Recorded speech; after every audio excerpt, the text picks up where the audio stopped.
Okay, hello YouTube, it's Len here with Hobbies of Man once again, and today we are doing another light novel review. Today we are reviewing Dungeon Busters Volume 1, which you guys can see right there. This is a digital only title so far, and it's written by Toma Shingaki, and it's illustrated by Senrigan, who does a great job. His illustrations are really good. And it's published by J Novel Club. This is a normal J Novel title. It's not really anything crazy. It's not Heart and it's not Pulp or whatever the other one is called. I can't remember. And yeah, the demographic here, as basically far as I can tell, is seinen. Now, I actually didn't find this. This is based on my speculation. If this was a manga, it would probably be a seinen manga. It has a lot of topics that might be a little bit more adult, and it has kind of a bit more serious tone to it, and it like the main character is an adult and stuff, so I think this is more of a seinen title more than anything, so that's what I'm going with, but I don't actually know the demographic for this. Now, the genres here are gamelit and dungeon exploration. I don't think that's the same thing as dungeon core. I can't remember, but basically the story deals with dungeons and or portals appearing in the world, so whatever that genre is. But that's why I called it gamelit, because it has like a leveling system, and it has these like dungeon exploration aspects to it, so that's the best thing I could come up with. But whatever genre dungeon spelunking is under, that's what this is. Adaptations wise, it doesn't have one so far. It has no anime and it has no manga, although it's probably just a thing that's going to happen later. It just hasn't happened just yet. Now, the premise here is basically that dungeons start to appear throughout the world, and our hero Ezoe, I don't know how to say his name, Ezoe, stumbles into the first one, like the first dungeon in the world, and kind of sets off the dungeon system, and he finds that the world is in peril, and now he has to grind like crazy through the dungeon system in preparation for impending doom. And along the way, he ends up making a lot of money and having to set up a company to spelunk these dungeons, and so that's where the term dungeon buster comes from. So yeah, it was actually really interesting. I really liked it. I thought it was very good. It's a little bit different from the usual light novel. It's something more akin to solo leveling than it is like normal game-lit isekai stories. But I really liked it. I thought it was really good. So let's get into the review here. The plotline, it's great. It's kind of simplistic, but it's very well written. It comes off very nicely. It feels like the author really planned this out very well. It has very concise and very clear rules and development about how things happen, and nothing feels out of place. Nothing feels too wacky. Everything feels like it's in the right place in the right time, and so I think that the way it's written is very good.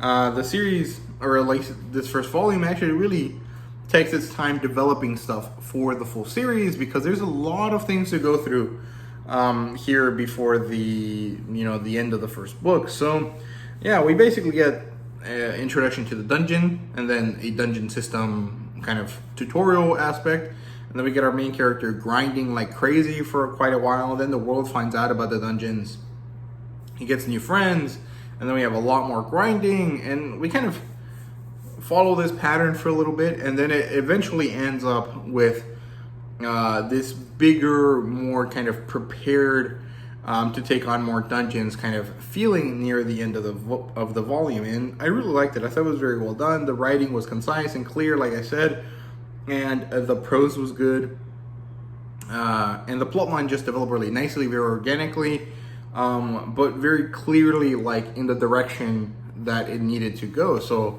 the plotline was handled really nicely. It's not very complex, like I said, but it is good. So it should get better and better. And the main character is kind of overpowered, not really, but also not really, if that makes sense. Like, he's definitely getting there, but he's kind of average in terms of power so far. Characters wise, we have Ezuo Kazuhiko, who's the main character. He is like a 40-year-old guy who is like a consultant, like a business slash law consultant for a lot of people. He kind of as a freelance business. He stumbles into this dungeon, and now he has to become a dungeon spelunker, right?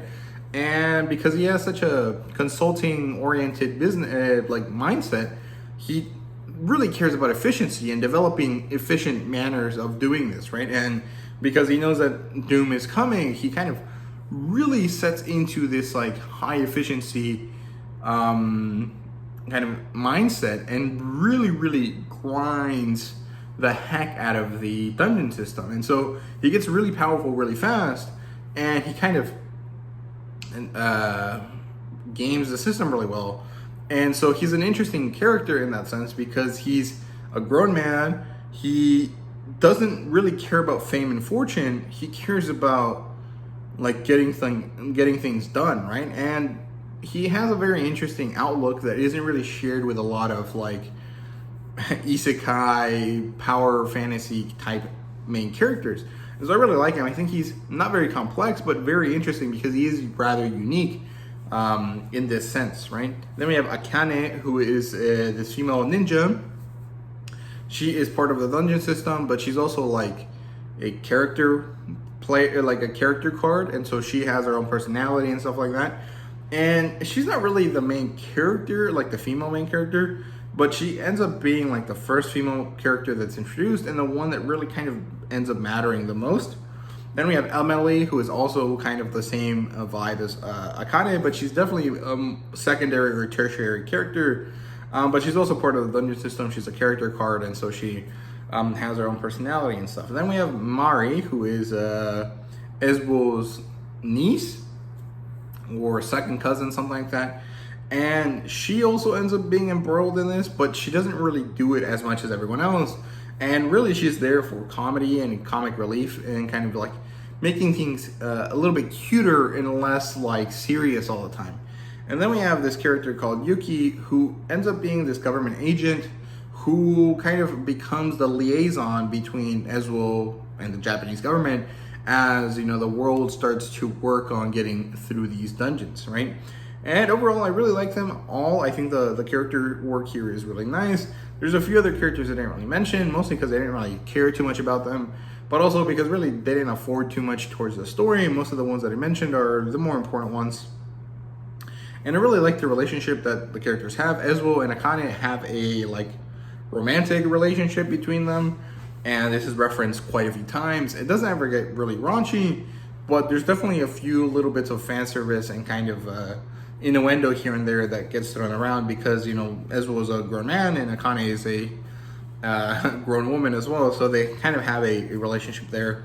And then with the introduction of Yuki, we kind of get to see this kind of like potential for a harem forming around Ezwo, but I don't necessarily think that that's really where the story is going because it's not really like about that. It's more about the dungeon system. So there you go. Now, world building wise, I think it's really solid. There's lots of dungeon system explanations, like why this works, how it works, why, like what the point of it is, and a lot of it is due to speculation on Ezwo's part. It's not really like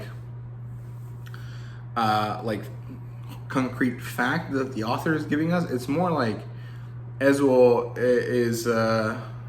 is trying to figure out why this works, why things are like this, in order to like understand the system better and be able to kind of fix the problem that's arising from it, right? So I think it's really good. I also really enjoy the political aspect that shows up by introducing different countries and how Japan and then the countries that are around Japan are dealing with this issue of dungeons appearing and people not being really sure how to deal with it and what it's supposed to mean, right? So I think it's really good. It's very interesting. I really like the development of all of this stuff.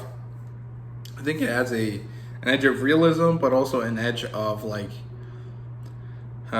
interest to the story that might not have been there otherwise. So I think it's really well done. I really like the world building here. Now the art here is also really amazing, actually. Senrigan is a really good artist, very nice kind of digital art. However, I think that the art, as beautiful and as awesome looking as it is, it's a little bit too raunchy for the content of the book. So like it doesn't really match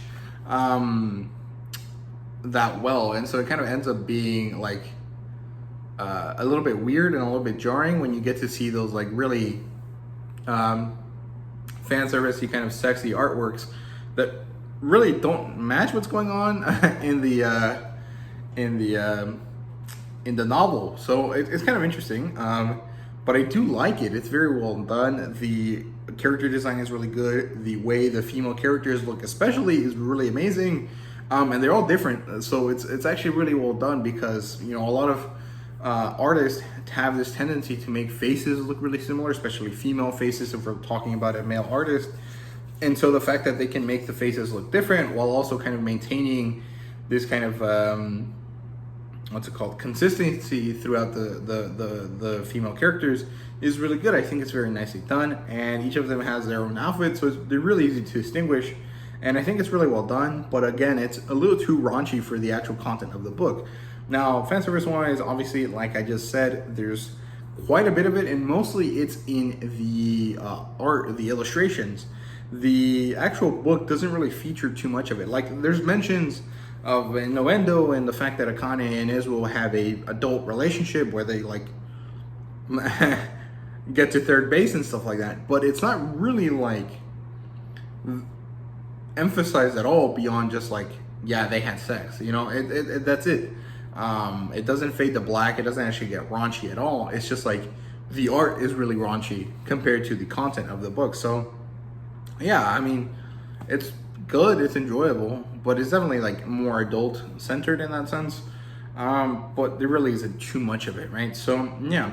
Now, rating wise, this is a 5 out of 5. Now, this seems kind of ridiculously high for what I've basically said is an average story, but I think it's unique and I think it's good, and it was well written.